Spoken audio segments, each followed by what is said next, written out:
But this is our pretend airplane, so climb aboard. I don't want to play it anymore. Well, you said you were gonna get 100 animals. We didn't get all our animals, so let's get our animals and then you could be done. Thank you. Sensory integration as an intervention was really developed by Dr. Ayres, who started out as an occupational therapist. She became a psychologist. She then studied at the Brain Research Institute. Come get more friends. It's in the air. It's flying, so come pick up your friends. We're really among the earliest providers of intervention for children with autism. Good job. Some of the comprehensive educational programs, like TEACH and even the Denver model, enfold sensory approaches that are very informed by what work that occupational therapists have been doing.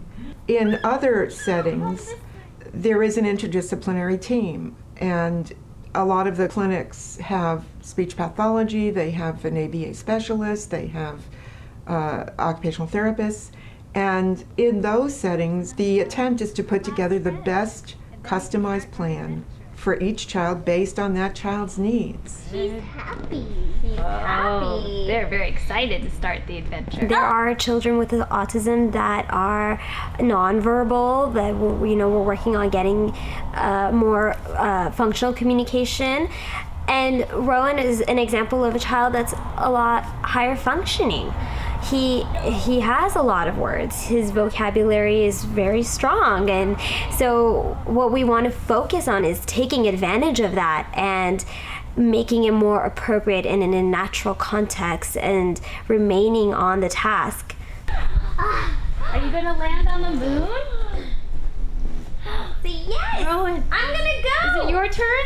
I'm gonna go. Let's go. And then I'd also say that what we like is that Rowan was definitely very opinionated, which is fantastic because we are able to use his intrinsic motivation as a support to help increase his skill level with what his ideas for play are. It was a rocket ship. Oh, it was a rocket ship. Okay, everybody off the rocket ship.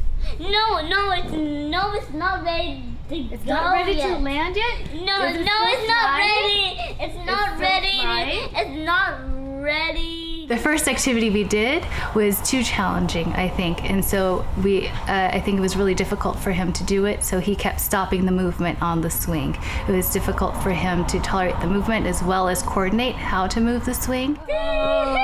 It's not the bumpy one. Oh, it's not the bumpy one? Okay, is it the smooth one? Yes.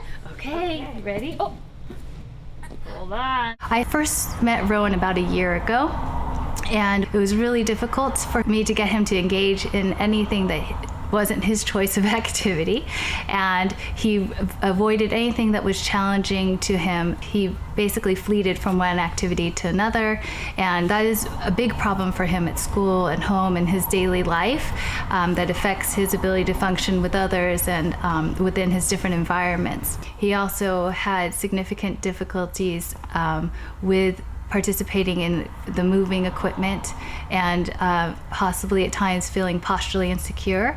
And so his ability to climb on the different swings that you saw today was a great improvement.